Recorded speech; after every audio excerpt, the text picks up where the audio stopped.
L'info écho avec Capital. L'info pratique Capital. Les tarifs réglementés du gaz dont profitent environ 4,2 millions de foyers français vont baisser de 2,4% le 1er octobre.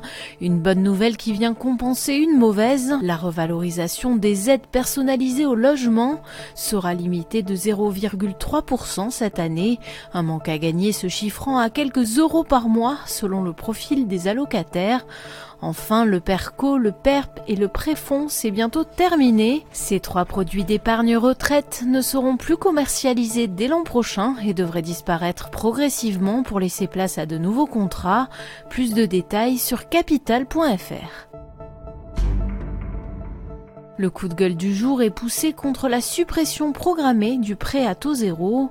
Ce dispositif lancé il y a 25 ans sous Jacques Chirac pour booster l'achat de logements neufs en zone rurale doit disparaître à compter de 2020.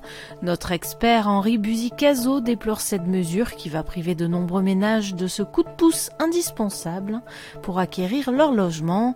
Les maisons brûlent et l'État regarde ailleurs, estime notre chroniqueur, reprenant la formule du défunt président de la République pour juger la politique du logement du gouvernement. Le chiffre du jour, 25%.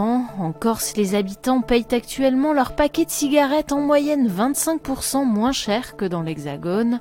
Mauvaise nouvelle pour eux, le gouvernement va raboter progressivement cet avantage fiscal. Cette faveur accordée à la Corse sous Napoléon Ier n'a plus de sens aujourd'hui, selon le ministre de l'économie. Le rattrapage du prix du tabac par rapport au continent débutera à partir du 1er janvier 2022. À cette date, le prix d'un paquet de cigarettes vendu en Corse devra être au moins égal à 80% du prix du paquet vendu en France métropolitaine.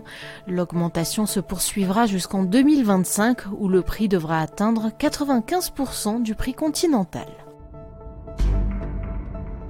On termine avec la SNCF. À partir du 1er juin 2020, les Ouigo relieront les centres-villes de Lyon et Paris.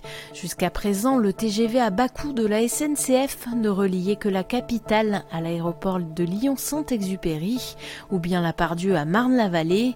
Pour démarrer, 3 allers-retours quotidiens seront proposés de Paris-Gare de Lyon vers Lyon-Part-Dieu et Lyon-Perrache.